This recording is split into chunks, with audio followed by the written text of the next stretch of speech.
Hello, this is Dean Kernut, and welcome to the Alpha Exchange, where we explore topics in financial markets associated with managing risk, generating return, and the deployment of capital in the alternative investment industry. Good listeners, welcome to 2025. And at the risk of offending Larry David and violating his strict 3-day statute of limitations, I gotta wish you a Happy New Year. I'll be saying it for another week, and then I'll transition to wishing you an excellent 2025, so be prepared. Kindness and goodwill, I say, may be the only arbs left in the world. That, of course, and Sailor's Bitcoin buying machine. Just kidding. As it's the beginning of a new year, we all ought to be thinking about whether our portfolios are set up to succeed in good times and, less fun, but still very important to contemplate, consider whether we are overexposed to the downside. You're probably supposed to do this at the end of each year, but I was too lazy to get to it. I was too busy binging Landman. That Billy Bob sure can act. And Jerry Jones, who knew he could as well. John Hamm, always a favorite. It looks like Paramount Plus will live to survive another year somehow. This being a markets-oriented podcast, I do have a couple of things on my mind that I wanted to share in the realm of both risk and portfolio construction. As a fresh year is upon us, there are lots of interesting prices to take in already. A 10-year note yielding 4.75, a VIX at 20, a reawakening of FX vol, 8 moves in the S&P north of 1% in just 3 weeks. NVIDIA even went down 6% in one day. I didn't know that was possible. I ripped through Landman, as I mentioned, and I've also been on a binge of Succession again, and I gotta bring in Logan Roy again. Let's get into it. The main subject at hand is diversification. What composition of assets yields a favorable return with bearable drawdowns? After 2 straight years of 25+% returns on the S&P with just 13 vol, portfolio construction might be considered an open and shut case. I buy SPY, said the robotic indexer, savoring the Sharpe ratio above 2 and noting that realized vol on down days was just 13% in 2024. Hard to argue with. Risk can be characterized in a number of ways. It's clearly related to volatility, but many in our profession draw a rather sharp distinction between the two. For me, the notion that risk is the scenario in which you are forced to make decisions you don't really want to has always resonated. That is, unwinding exposure to limit further damage because the potential losses from inaction are deemed too costly. And that ultimately comes down to some combination of improper sizing and portfolio construction. My portfolio is more diversified than I thought it was, said absolutely no one amidst a correlated risk-off event. There's a tangential theme here that comes to mind, and that is the notion of mark-to-market risk. There are few, if any, truly mark-to-market insensitive investors in the world. Perhaps it's a large pension fund. Maybe it's Warren Buffett, who sold an absolute truckload of S&P Vega before the global financial crisis and marked it wherever he wanted to over the exceptionally turbulent period that followed. 10-year S&P vol is at 38 in the month after the 2010 flash crash. Warren's got it marked at 21, basically where he sold it. For the rest of us, mark-to-market risk is the definitive risk. And even entities with unique ability to ride out a storm are paying some attention to the value of their assets at a given point in time. Remember all the discussions around underfunded pensions circa 2020 as rates and stock prices plummeted. Equitable estimates that the average funding got as low as 72% around that time. As I sat on the investment committee of the board of a charity, I can say that the unwelcome exposure to low rates and the burden they imposed on discounting future liabilities was a very active topic. Even long-term pools of capital respond to the prices they see. Rates are lower than they've been for 100 years. Who's to say they won't go lower still? Last year, inspired by some of the work of Cliff Asness, I did a podcast called Vol Laundering and the Portrait of the Perfect Hedge. Here I explored the value of optionality in creating exposure that embraced rather than ran away from mark-to-market risk, turning vol laundering upside down in the process. Check it out if you've got 15 minutes to spare. Speaking of 15 minutes, in the time that follows, let me make the case for a few simple portfolio tweaks that I think are worthy of consideration. I like adding 3 assets with quirky distributions to a base exposure to the S&P 500. Specifically, while one might surely advocate for being over or underweight the implied sector allocations that result from owning the index, I'm not here to do that. History has shown that this is just very difficult to manufacture alpha in this way. I've said it before, the S&P is one beast of a benchmark. The folks at Standard & Poor's might contemplate charging 2 and 20. On the spider front, the folks at State Street charge 0 and 10 bips that is. Leave the index alone. It's massively overallocated to tech, of course, and its valuation multiple speaks of expectations that the rampant profit growth of the Mag 7 will continue. It's also, however, experiencing a uniquely, and I will continue to strongly argue, unsustainably low run of realized correlation. You want details, as Ben Affleck said in Boiler Room, 1-year realized correlation on the S&P is 12. Now is that right time to repeat something I've said many times to colleagues and clients, to my wife, kids, my dog Griffin, and anyone else who might listen. Quote, the very same set of uncertainties that cause stocks to become more volatile also cause them to become more correlated. It's not rocket science. Contemplate 4 sources of risk: economic, financial, monetary, and geopolitical. These are sufficiently macro in nature as to impose themselves on markets from the top down. So what we see in episodes of macro uncertainty, and it's unclear if this is a cause or an effect, or more likely some combination, is a material gravitation of investors to index products. The quote, market becomes a single stock.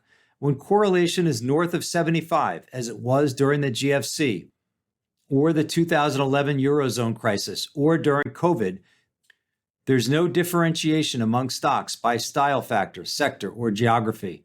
You don't need single name equities when the S&P is realizing 45 plus. The old adage, don't put all your eggs in one basket, is certainly good advice. But even diversifying through a basket of stocks, timeless and sensible as it is, nearly always proves less a risk mitigator than we expect it will when markets ultimately confront a stress episode. In 2023, the S&P was up 26% on a 13 realized vol. In 2024, in a sequel on par with 22 Jump Street, the beastly benchmark was up 27% on a 12.4 realized vol. As I said, the thousands upon thousands of pages devoted by the street to 2025 outlooks notwithstanding, the portfolio construction case could reasonably be considered open and shut. If it ain't broke, don't fix it, I say. Stay with what's worked, and critically, what's low cost and liquid. The SPY checks all of these boxes. But markets are a never say never business. And sadly, risk management suffers from the failure of our imaginations. What could go wrong? Just about anything, history tells us. Sadly, we are seeing a natural disaster play out in real time. Listeners to this podcast will recognize that I think it's perfectly okay to simultaneously believe in the VRP, that is the vol risk premium, and to embrace the value of long optionality. Let me explain. First, it's difficult to get away from the empirical observation that there is excess premium to be earned over time by providing options-based insurance to those who want it. Geico and State Farm don't sell insurance for free, so why should Goldman Sachs? Second, I believe in the value of owning convexity. Certainly not all the time, and certainly not at any price. But at a good price, vol is the only anti-fragile asset in the world. When everything else is breaking, vol is quickly strengthening. That is really unique. So the first portfolio overlay I believe is sensible in the current environment is owning some options-based protection on the S&P 500. We're sitting here with the VIX flirting with 20, so it's difficult to jump up and down on its nominal cost. As a result, I'll stay with the trade structure I've been recommending for a bit now, and that's a 3-month 95.80 put spread on the S&P 500. Your protection begins at down just 5% from the current level, and you are protected for the next 15%. A couple of thoughts to add here. 8 of the last 15 sessions in the S&P have featured a move of 1% or more. 1 month realized vol in the S&P is now close to 18. It may be too early to say, but we could be entering a new vol regime. We could also easily be settling back to 10. It's just too early to know. These transitions typically do happen, though, in broad daylight. The 50 basis point moves are replaced by 1%ers. And then you throw in a 3% shock, and then the moves themselves become the topic of conversation in markets. All big risk-offs start as small ones, I like to say. This 95-80 put spread will cost you about 100 basis points. I want to be sensitive to the institutional straitjacket that is imposed on risk takers in our industry. Benchmark hugging, to borrow from the great Howard Marks, is such a real thing, and it means that underperforming the S&P is riskier than outright performance.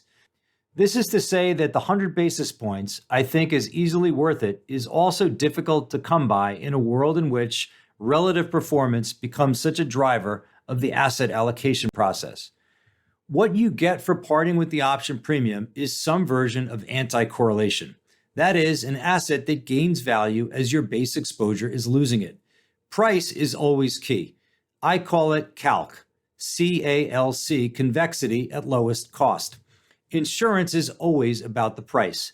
And I'm here to say that outright long vol is not a slam dunk to me, but set against the aforementioned increase in realized vol, as well as a skew that remains in an elevated percentile, put spreads are well worth consideration.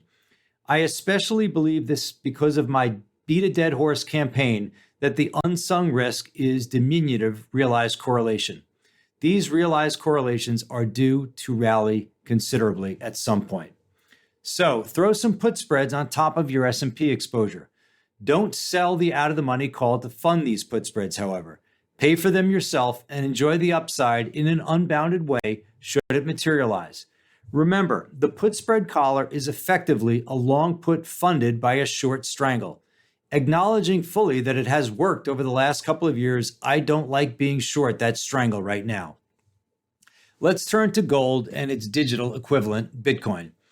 I'm not so sure it's fair to call Bitcoin digital gold, to be honest. I've done some poking around on how these behave, and I'm concluding that there are similarities, but also some important differences. Let me give you the TLDR, or the podcast version TLDL. Too long, didn't listen. Gold is considerably more durable to S&P shocks than Bitcoin is. Both do share return distribution characteristics that allow them to enjoy episodes of asset up, vol up. And related, both seem to capture a growing skepticism of the fiat currency endgame. So again, TLDL, I like having small allocations to both gold and Bitcoin on top of your S&P exposure. Let's run through some numbers. It was 100 years ago that John Maynard Keynes coined the phrase barbarous relic in describing the gold standard. A century later, while you still can't really take it with you, gold is an asset with important financial properties. It is a decidedly psychological asset that has value because we say it does, and it can become VIX-like during crisis times. The GLD delivered a 26% return and a Sharpe ratio of around 1.5 in 2024, even as the DXY was up 5%. Gold serves as a consistent diversifier, and the GLD was just 26% correlated to the S&P last year. It's difficult not to stay with what is working. You can quickly learn a lot about an asset by simply asking the question, how does it do on the best and worst days for the S&P? That's a great shorthand. I looked at the down 3% or more days in the S&P since 2017 and the performance of Bitcoin, gold, and the TLT on each of those days. Gold is down only 70 basis points on average for these big down days in the S&P. That's critical. There are not a lot of assets that can do that. The TLT, for all of its risk-offness, is up only 50 bips on those days. Gold is durable to large shocks. Not every time, as a put option is, but broadly speaking. The characteristics of the distribution of daily returns of Bitcoin are still being developed. Bitcoin is, for now, more a risk asset than anything else. On those down 3% days in the S&P, Bitcoin is down 9 times what gold is, averaging a decline of 6.1%. When the S&P fell by 10% on March 12, 2020, Bitcoin fell by more than 27%. On Volmageddon, Feb 5th, 2018, as the S&P swooned by 4% and the VIX skyrocketed, Bitcoin fell by 12%. Gold was up small. Gold was 26% correlated to the S&P in 2024. As I mentioned, Bitcoin was 39%. However, if we limit the sample to just down days in the S&P, the correlation of Bitcoin to the S&P rises to 46%. But as I covered in a recent podcast on Bitcoin options, IBIT, the hottest option on the planet, the daily return profile of Bitcoin has some truly compelling attributes. Specifically, while it remains a risk asset for now, it's also an upcrash security as well.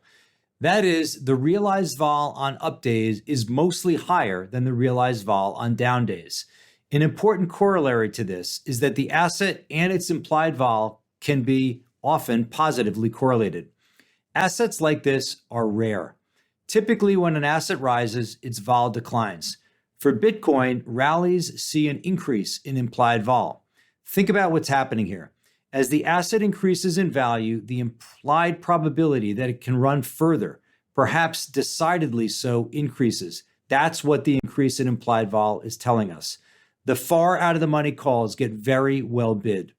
Gold, of course, much more mature than Bitcoin, also has this characteristic. The correlation between the GLD and the GVZ, the gold VIX, is consistently positive. These are highly convex securities. They are options, and they have been going up. I want to be clear that these are not sources of portfolio protection, but they do have very unique return profiles, oftentimes having nothing at all to do with the Mag 7. I think that both gold and Bitcoin are important to own at a time when evidence that the U.S. fiscal situation has so much agency cost and there doesn't seem to be an adult in the room or a business plan is growing. Paul Krugman used to call people like me deficit scolds. I will proudly take on that moniker. Gold and Bitcoin are assets with a certain psychological value proposition. They are some version of anti-system. And I worry quite a bit that our monetary system is being exposed for succumbing to the exorbitant privilege. The fiscal path projected by the likes of the CBO points to debt to GDP ratios that approach 200% over the coming 2+ decades. Is it reasonable to think that a financial accident is not in the making?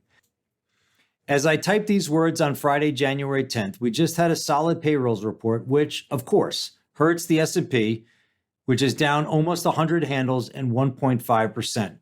The 10-year has breached 4.75%. The dollar is up 40 basis points. The GLD, mostly vulnerable to higher rates and a stronger dollar, found a way to rally by 1%. Bitcoin rose by almost 3%.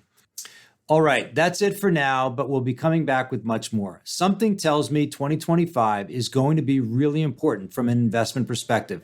And while I'm a big fan of Larry David, and especially his sidekick Leon, I want to wish you a happy new year as well. Let's make it count together. Until next time. You've been listening to the Alpha Exchange. If you've enjoyed the show, please do tell a friend. And before we leave, I wanted to invite you to drop us some feedback, as we aim to utilize these conversations to contribute to the investment community's understanding of risk. Your input is valuable and provides direction on where we should focus. Please email us at feedback@alphaexchangepodcast.com. Thanks again, and catch you next time.